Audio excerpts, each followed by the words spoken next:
करोड़पति लड़का एक दिन अपने गरीब नौकरानी की झोपड़ी पहुंचा। फिर वहां जो हुआ, इंसानियत भी रो पड़ी। दोस्तों, यह सच्ची कहानी है मुंबई शहर की, जहां मुंबई के पॉश इलाके मालाबार हिल में एक बहुत बड़ा बंगला था, लक्ष्मी निवास। संगमरमर की सीढ़ियां, कांच की दीवारें, महंगी गाड़ियां और हर कोने में चमक। लेकिन उस चमक के बीच रहने वाला लड़का आदित्य अंदर से बहुत खाली था। आदित्य करोड़पति बिजनेसमैन राजेश कपूर का इकलौता बेटा था। पैसे की कमी उसने कभी देखी ही नहीं। बचपन से ही हर चीज उसे बिना मांगे मिल जाती थी। महंगे स्कूल, विदेशी कपड़े, लग्जरी कार, क्लब, पार्टियां, सब कुछ। लेकिन उसके घर में काम करने वाले लोगों की दुनिया बिल्कुल अलग थी। उन्हीं में एक थी लक्ष्मी, करीब 22 साल की, दुबली पतली लड़की, हमेशा साधारण कपड़ों में सिर झुकाकर काम करने वाली। वो रोज सुबह सबसे पहले आती, चुपचाप झाड़ू पोंछा करती, बर्तन धोती, कपड़े साफ करती और बिना किसी से ज्यादा बात किए शाम से पहले चली जाती। घर के बाकी नौकर उससे मजाक करते, कभी डांटते, कभी काम टाल देते, लेकिन उसने कभी शिकायत नहीं की। एक दिन किचन में काम करते हुए बूढ़ी कुक शांतिबाई बोली, अरे लक्ष्मी, तू इतनी जल्दी क्यों भागती है? रोज थोड़ा आराम भी कर लिया कर। लक्ष्मी बस हल्का सा मुस्कुराई। घर पर मां अकेली होती है और छोटा भाई भी। बस इतना कहकर वह फिर काम में लग गई। आदित्य ने उसे कई बार देखा था, लेकिन कभी ध्यान नहीं दिया। उसके लिए घर के नौकर सिर्फ काम करने वाले लोग थे, इंसान नहीं। लेकिन एक चीज अलग थी, लक्ष्मी कभी किसी चीज को हाथ भी नहीं लगाती थी जो उसकी नहीं हो। कई बार पैसे खुले पड़े रहते, महंगा सामान सामने होता, मगर उसकी नजर भी नहीं जाती। एक बार आदित्य की महंगी घड़ी सोफे के नीचे गिर गई थी। शाम को उसने ढूंढी तो नहीं मिली। उसे लगा किसी ने चुरा ली। तभी लक्ष्मी धीरे से आई और बोली, साहब, यह सोफे के नीचे थी। उसने घड़ी दोनों हाथों से आगे कर दी। आदित्य ने बिना धन्यवाद बोले घड़ी ले ली, बस हल्का सा सिर हिलाया। लेकिन जाते जाते पहली बार उसने सोचा, अजीब लड़की है। दिन बीतते गए। फिर अचानक एक दिन लक्ष्मी काम पर नहीं आई। पहले दिन किसी ने ध्यान नहीं दिया, दूसरे दिन भी नहीं आई तो मैनेजर रमेश चिल्लाने लगा, आजकल के लोग भरोसे के लायक नहीं होते, पैसे मिलते हैं फिर भी काम छोड़ देते हैं। तीसरे दिन भी वह नहीं आई। अब घर में परेशानी होने लगी, काम बढ़ गया, सब चिड़चिड़े हो गए। रमेश बोला, साहब, ऐसी लड़की को वापस मत रखना, बिना बताए गायब हो गई। आदित्य उस समय मोबाइल देख रहा था, लेकिन पता नहीं क्यों उसने सिर उठाकर पूछा, कहां रहती है वह? रमेश थोड़ा हैरान हुआ। स्लम में, धारावी की तरफ कहीं, पूरा पता नहीं पता। आदित्य ने कुछ नहीं कहा, लेकिन उसका मन अजीब सा हो गया। उसे याद आया, वो लड़की कभी छुट्टी नहीं लेती थी, कभी बहाना नहीं बनाती थी, फिर अचानक गायब क्यों हो गई? उस रात पार्टी में भी उसका मन नहीं लगा। दोस्तों की बातें, तेज संगीत, हंसी, सब शोर जैसा लग रहा था।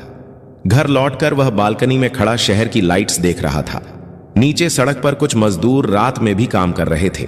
तभी अचानक उसके दिमाग में लक्ष्मी का चेहरा आया, थका हुआ लेकिन शांत। अगली सुबह उसने अचानक कहा, मैं बाहर जा रहा हूं। ड्राइवर ने पूछा, कहां साहब? आदित्य कुछ सेकंड चुप रहा, फिर बोला, धारावी। ड्राइवर ने रियर व्यू मिरर में उसे देखा। उसे यकीन नहीं हुआ कि करोड़पति घर का बेटा खुद स्लम जा रहा है।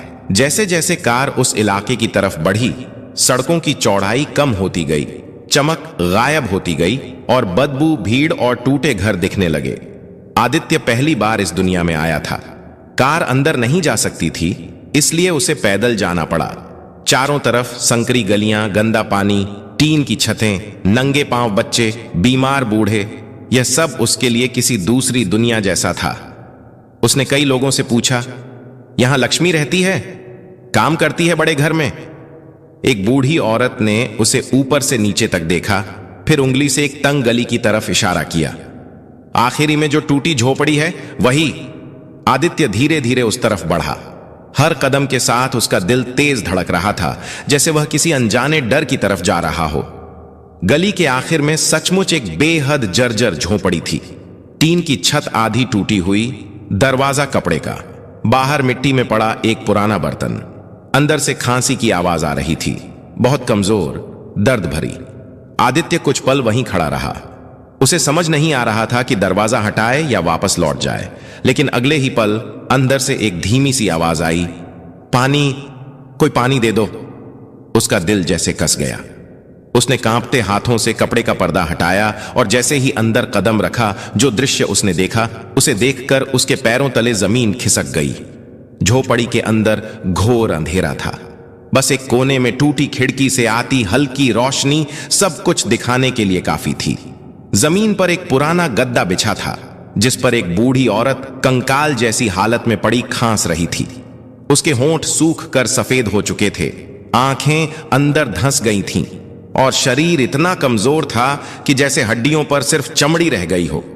पास ही एक छोटा सा लड़का बैठा था, जो डर और भूख से चुपचाप उस औरत को देख रहा था। उसके सामने एक खाली लोटा रखा था। शायद उसी से वह पानी देने की कोशिश कर रहा था, लेकिन लोटा बिल्कुल सूखा था। झोपड़ी में खाने की कोई चीज नहीं थी, न चूल्हे में राख, न बर्तन में दाल, न कहीं अनाज का दाना। आदित्य कुछ पल तक वहीं खड़ा रह गया, जैसे उसके शरीर ने काम करना बंद कर दिया हो। उसे पहली बार समझ आया कि गरीबी कैसी दिखती है, कैसी महकती है और कितनी चुपचाप इंसान को तोड़ देती है। तभी वह बूढ़ी औरत फिर कराही, पानी। उसकी आवाज इतनी धीमी थी कि जैसे हर शब्द निकालने में उसकी जान जा रही हो। आदित्य ने तुरंत चारों तरफ देखा। कोने में एक टूटी बाल्टी में थोड़ा गंदा पानी था। उसने बिना सोचे वही पानी लोटे में भरा और धीरे से उस औरत के होठों से लगाया। बूढ़ी औरत ने कांपते हाथों से लोटा पकड़ने की कोशिश की, लेकिन ताकत नहीं थी। आदित्य ने ही सहारा देकर उसे पानी पिलाया। पानी के 2 घूंट अंदर जाते ही उसकी आंखों से आंसू बहने लगे, जैसे किसी ने उसे नई जिंदगी दे दी हो। तभी झोपड़ी के दरवाजे पर आहट हुई। आदित्य ने पलटकर देखा, दरवाजे पर लक्ष्मी खड़ी थी। उसके हाथ में दवाई का छोटा सा पैकेट और आधा भरा पानी का बोतल था। उसे सामने आदित्य को देखकर ऐसा लगा जैसे उसकी सांस रुक गई हो। कुछ पल तक दोनों बस एक दूसरे को देखते रहे। लक्ष्मी की आंखों में डर, शर्म और घबराहट सब एक साथ था। उसने जल्दी से अंदर आकर बोतल जमीन पर रख दी और मां के पास बैठ गई। मां, पानी ले आई हूं। उसकी आवाज कांप रही थी। फिर धीरे से उसने मां का सिर अपनी गोद में रखा और बोतल से पानी पिलाने लगी। बूढ़ी औरत ने मुश्किल से आंखें खोलकर बेटी को देखा, जैसे उसे पहचानने में भी ताकत लग रही हो। आदित्य अभी भी स्तब्ध खड़ा था। उसे समझ नहीं आ रहा था कि क्या कहे, क्या पूछे। यह वही लड़की थी जो उसके घर में चुपचाप काम करती थी और यहां उसकी जिंदगी इतनी भयानक हालत में थी। उसने धीमी आवाज में पूछा, तुम काम पर क्यों नहीं आई? लक्ष्मी ने उसकी तरफ देखे बिना जवाब दिया, मां, बीमार है, बस इतना ही।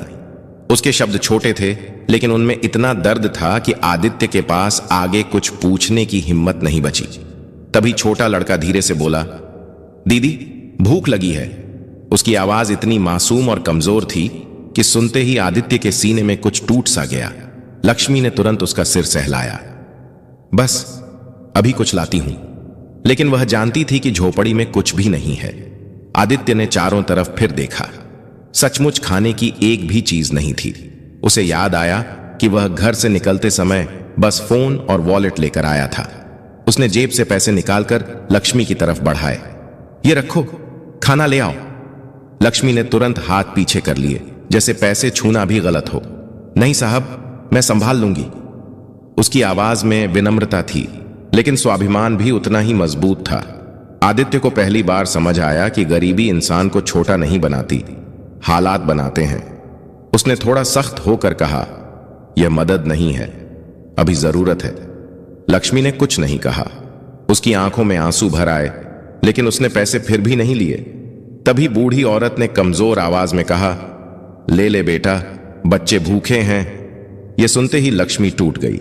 उसने कांपते हाथों से पैसे ले लिए और सिर झुका लिया। उसकी आंखों से आंसू टपक कर जमीन पर गिर रहे थे। आदित्य को ऐसा लगा जैसे उन आंसुओं की आवाज पूरे कमरे में गूंज रही हो। उसने तुरंत कहा, मैं बाहर से खाना लेकर आता हूं। बिना जवाब का इंतजार किए वो बाहर निकल गया। गली में आते ही उसे लगा जैसे सांस लेना मुश्किल हो रहा है। कुछ ही देर पहले वह जिस दुनिया से आया था वह अब बहुत दूर लग रही थी। उसने पास की दुकान से जितना मिल सकता था सब खरीद लिया। चावल, दाल, दूध, ब्रेड, बिस्कुट, फल, दवाइयां। दुकानदार भी हैरान था कि इतना महंगा कपड़े पहना लड़का स्लम में इतना सामान क्यों खरीद रहा है। जब वह वापस झोपड़ी में पहुंचा तो छोटा लड़का उसकी तरफ ऐसे देख रहा था जैसे किसी फरिश्ते को देख रहा हो। लक्ष्मी ने चुपचाप सामान लिया और तुरंत चूल्हा जलाने लगी। थोड़ी ही देर में झोपड़ी में पहली बार खाने की खुशबू फैलने लगी। बूढ़ी मां की आंखों में भी चमक लौट आई और छोटा भाई चुपचाप बैठा इंतजार करने लगा। आदित्य दरवाजे के पास खड़ा यह सब देख रहा था। उसे पहली बार लगा कि असली खुशी क्या होती है, जब कोई भूखा पेट भरकर खा सके। जब खाना तैयार हुआ तो लक्ष्मी ने सबसे पहले मां को खिलाया, फिर भाई को और सबसे आखिर में खुद खाने बैठी। आदित्य ने पूछा, तुमने पहले क्यों नहीं खाया? उसने बस इतना कहा, इनके बिना मेरा पेट कैसे भर सकता है। यह सुनकर आदित्य के अंदर कुछ गहराई से हिल गया। उसे अचानक महसूस हुआ कि इस छोटी सी झोपड़ी में रहने वाले लोग उससे कहीं ज्यादा अमीर हैं, क्योंकि इनके पास एक दूसरे के लिए सच्चा प्यार है। वो धीरे से बाहर निकलने लगा, लेकिन तभी पीछे से लक्ष्मी की आवाज आई, साहब। वो रुका। उसने मुड़कर देखा तो लक्ष्मी खड़ी थी, आंखों में कृतज्ञता और संकोच दोनों। उसने धीमे से कहा, आज अगर आप नहीं आते तो शायद। वो आगे नहीं बोल पाई। उसकी आवाज रुक गई, लेकिन बात पूरी हो गई थी। आदित्य ने कुछ नहीं कहा, उसके पास शब्द नहीं थे। वो बस चुपचाप बाहर निकल गया। लेकिन जाते जाते उसे महसूस हुआ कि आज उसकी जिंदगी की दिशा बदल चुकी है, क्योंकि पहली बार उसने पैसे से नहीं, इंसानियत से किसी को बचाया था। बाहर निकलते के बाद आदित्य कुछ देर वहीं गली में खड़ा रह गया। उसके हाथ अभी भी कांप रहे थे और दिल बहुत तेज धड़क रहा था। आसपास वही बदबू, वही गंदगी, वही शोर था, लेकिन अब उसे कुछ भी वैसा नहीं लग रहा था जैसा आते समय लगा था। अब हर चीज में उसे दर्द दिख रहा था, मजबूरी दिख रही थी। उसने कार तक पहुंचकर दरवाजा खोला, लेकिन अंदर बैठने से पहले एक बार फिर पीछे मुड़कर उस तंग गली की तरफ देखा जहां वो झोपड़ी थी। उसे लगा जैसे उसका एक हिस्सा वहीं छूट गया हो। कार चल पड़ी, लेकिन रास्ते भर आदित्य चुप रहा। ड्राइवर ने कई बार रियर व्यू मिरर में उसे देखा, पर कुछ पूछने की हिम्मत नहीं हुई। घर पहुंचते ही नौकरों ने दरवाजा खोला। ऐसी की ठंडी हवा चेहरे से टकराई, लेकिन उसे राहत नहीं मिली। वह सीधे अपने कमरे में चला गया और दरवाजा बंद कर लिया। कमरे में सब कुछ वैसा ही था, महंगा फर्नीचर, बड़ी स्क्रीन, मुलायम बिस्तर, लेकिन आज उसे यह सब बोझ जैसा लग रहा था। उसे बार बार वही दृश्य याद आ रहा था, सूखी हुई बूढ़ी मां, भूखा छोटा भाई और लक्ष्मी की झुकी हुई आंखें। उसने सिर पकड़ लिया। पहली बार उसे अपने पैसे बेकार लग रहे थे। शाम तक वह कमरे से बाहर नहीं निकला। नीचे डाइनिंग टेबल पर तरह तरह के पकवान लगे थे, लेकिन उसे भूख नहीं थी। उसने बस पानी पिया और फिर बालकनी में जाकर खड़ा हो गया। दूर शहर की चमकती रोशनियां दिख रही थीं, लेकिन आज उसे लग रहा था कि उस चमक के पीछे कितना अंधेरा छिपा है। अचानक उसे याद आया कि लक्ष्मी की मां की हालत बहुत खराब थी। अगर इलाज नहीं हुआ तो। यह सोचते ही उसका दिल बैठ गया। उसने तुरंत फोन उठाया और अपने फैमिली डॉक्टर को कॉल किया। डॉक्टर, आपको अभी मेरे साथ चलना होगा, उसने बिना भूमिका के कहा। डॉक्टर ने हैरानी से पूछा, कहां?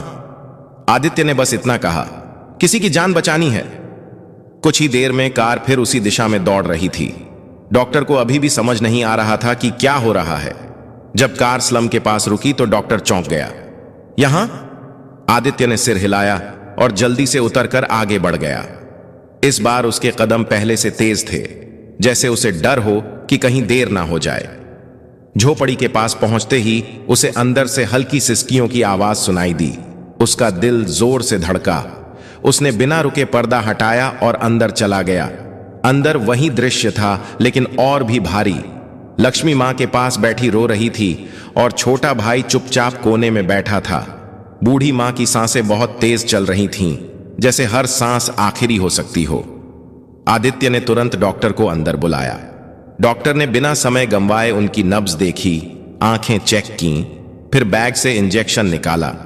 कुछ ही मिनटों में झोपड़ी में हलचल बढ़ गई। लक्ष्मी घबराई हुई सब देख रही थी। उसकी आंखों में डर था, लेकिन साथ ही उम्मीद भी। इंजेक्शन लगाने के बाद डॉक्टर ने धीरे से कहा, हालत बहुत कमजोर है, लेकिन अभी संभल सकती है। यह सुनते ही लक्ष्मी फूट कर रो पड़ी। उसने मां का हाथ पकड़ लिया और बार बार भगवान का नाम लेने लगी। छोटा भाई भी उसके पास आकर चिपक गया। आदित्य ने कोने में खड़ा यह सब देख रहा था। उसे लगा जैसे वह किसी अपने के लिए चिंतित हो। डॉक्टर ने कुछ दवाइयां दी और सख्त आवाज में कहा, खाना और दवा समय पर मिलती रहे तो ठीक हो जाएंगी, नहीं तो। वो वाक्य पूरा नहीं कर पाया, लेकिन बात साफ थी। आदित्य ने तुरंत कहा, जो भी जरूरत हो मैं करूंगा। डॉक्टर ने उसे देखा, जैसे पहली बार समझा हो कि यह लड़का यहां क्यों आया है। डॉक्टर के जाने के बाद झोपड़ी में कुछ देर के लिए सन्नाटा छा गया। लक्ष्मी ने आंसू पोंछे और धीमे से कहा, आपने इतना सब क्यों किया साहब? उसके सवाल में हैरानी भी थी और डर भी, जैसे वह किसी कीमत की आशंका कर रही हो। आदित्य कुछ पल चुप रहा, फिर बोला, क्योंकि कोई तो होना चाहिए जो मदद करे। उसके शब्द बहुत साधारण थे, लेकिन उनमें सच्चाई थी। लक्ष्मी ने पहली बार उसकी तरफ सीधे देखा। शायद पहली बार उसे वह सिर्फ मालिक नहीं, एक इंसान लगा।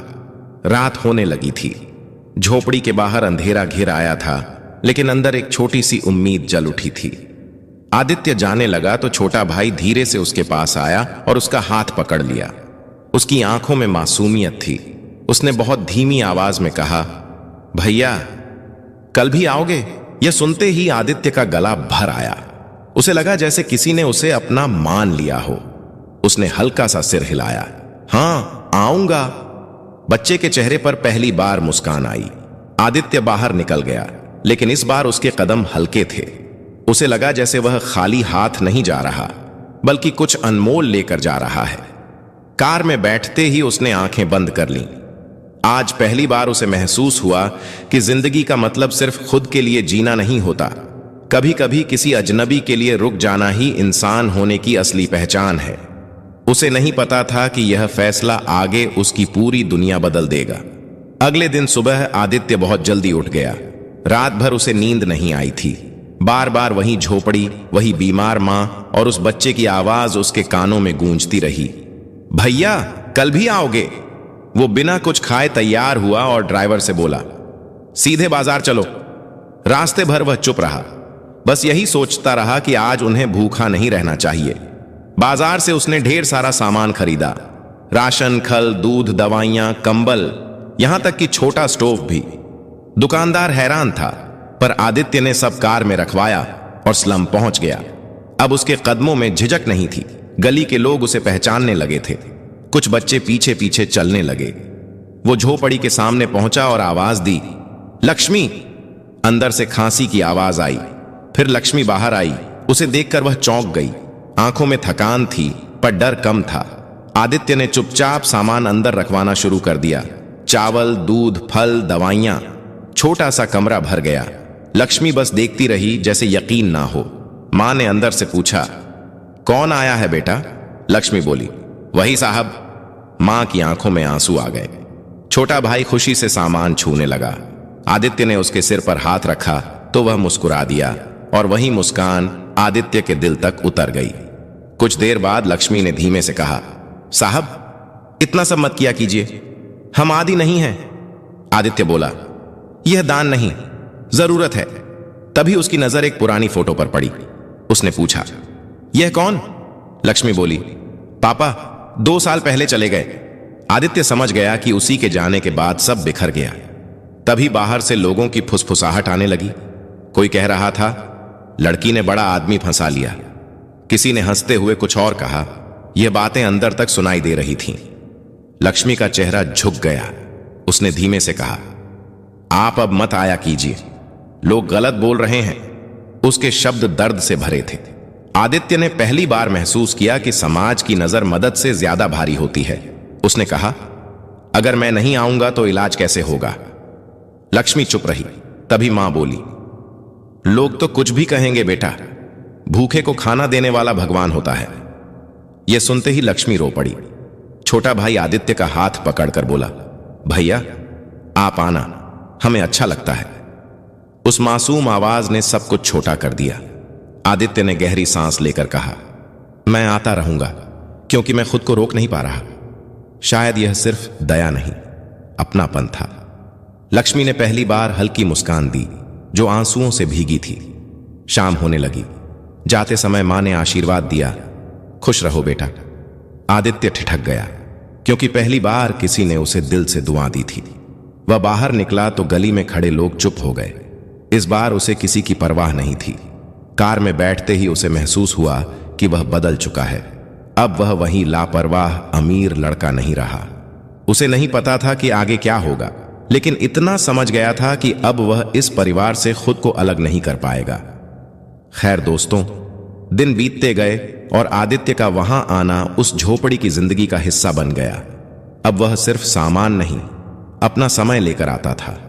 कभी दवा देता, कभी खाना बनवाता, कभी छोटे भाई को पढ़ाता, तो कभी बूढ़ी मां के पास बैठकर बातें करता। धीरे धीरे मां की हालत सुधरने लगी और झोपड़ी में पहली बार उम्मीद दिखने लगी। लेकिन आदित्य के घर में बदलाव साफ नजर आने लगा। उसके पिता ने पूछ लिया, कहां जाते हो रोज? आदित्य ने शांत होकर कहा, एक परिवार की मदद करने। पिता हंस पड़े, दुनिया के सारे गरीबों की जिम्मेदारी ले ली क्या? यह सुनकर आदित्य चुप हो गया, पर अंदर कुछ टूट गया। एक शाम जब वह झोपड़ी पहुंचा तो माहौल भारी था। लक्ष्मी चुप, भाई चुप और मां की आंखों में आंसू। उसने पूछा, क्या हुआ? लक्ष्मी बोली, मकान मालिक झोपड़ी खाली करने को कह रहा है, पैसे नहीं दिए तो निकाल देगा। अगले ही दिन आदित्य ने पैसे देकर कागज बनवा दिया कि उन्हें कोई नहीं निकाल सकता। जब वह खबर लेकर आया तो भाई खुशी से उछल पड़ा। मां रोने लगी और लक्ष्मी बस उसे देखती रह गई। लेकिन उसी रात अस्पताल से फोन आया, मरीज की हालत बिगड़ गई है, जल्दी आइए। आदित्य दौड़ा वहां। लक्ष्मी फर्श पर बैठी रो रही थी। भाई उससे चिपका था और मां आईसीयू में थी। डॉक्टर ने कहा, शरीर बहुत कमजोर है। थोड़ी देर बाद सब खत्म हो गया। लक्ष्मी की चीख सुनकर पूरा अस्पताल गूंज उठा। भाई डर कर रोने लगा। आदित्य ने पहली बार किसी को इतना टूटते देखा। लक्ष्मी उससे लिपट कर रो पड़ी, अब हमारा कोई नहीं है। अंतिम संस्कार के बाद झोपड़ी और भी सुनी हो गई। भाई चुप रहने लगा।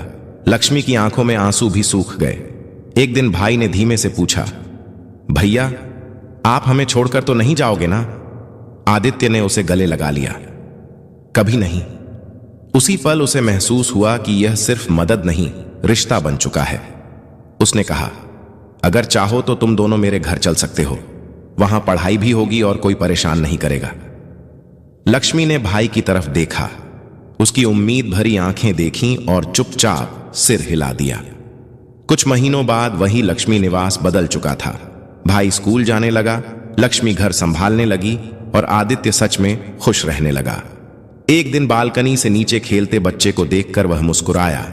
उसे समझ आ गया कि असली अमीरी पैसे में नहीं, अपने लोगों में होती है। तभी पीछे से लक्ष्मी ने चाय दी। उनकी आंखें मिली, बिना झिझक, बिना दूरी, सिर्फ अपनापन। मुंबई की वही चमकती रात थी, वही ऊंची इमारतें, लेकिन अब आदित्य के दिल में अंधेरा नहीं था, क्योंकि एक गरीब नौकरानी की झोपड़ी ने उसे वह सिखा दिया था जो करोड़ों रुपए नहीं सिखा पाए, कि इंसानियत ही सबसे बड़ी दौलत होती है। इस कहानी से हमें सीख मिलती है कि इंसान की पहचान उसके पैसे या स्टेटस से नहीं, बल्कि उसके दिल से होती है। अमीरी गरीबी से नहीं, बल्कि दूसरों के दर्द को समझने की क्षमता से इंसान बड़ा बनता है। सच्ची मदद सिर्फ पैसा देना नहीं, बल्कि मुश्किल समय में किसी के साथ खड़ा होना है। जब हम किसी और की जिंदगी संवारते हैं, तभी हमारी अपनी जिंदगी भी बदलती है। लेकिन अब आप बताइए, अगर आप आदित्य की जगह होते तो क्या आप भी उस झोपड़ी तक जाते? क्या आप किसी अनजान गरीब परिवार की जिम्मेदारी उठाने की हिम्मत कर पाते जब समाज उल्टी बातें करता? और आपके अनुसार इस कहानी में सबसे बड़ा त्याग किसका था, आदित्य का या लक्ष्मी का? और अगर कहानी ने आपके दिल को छुआ हो तो इसे जरूर लाइक करें, अपने दोस्तों और परिवार के साथ शेयर करें, ताकि इंसानियत की यह कहानी ज्यादा से ज्यादा लोगों तक पहुंच सके। ऐसे ही सच्ची, भावुक और दिल को छू लेने वाली कहानियां सुनने के लिए चैनल डार्क स्पायर दृष्टि को सब्सक्राइब करना ना भूलें। मिलेंगे अगली कहानी में। तब तक अपना ख्याल रखें।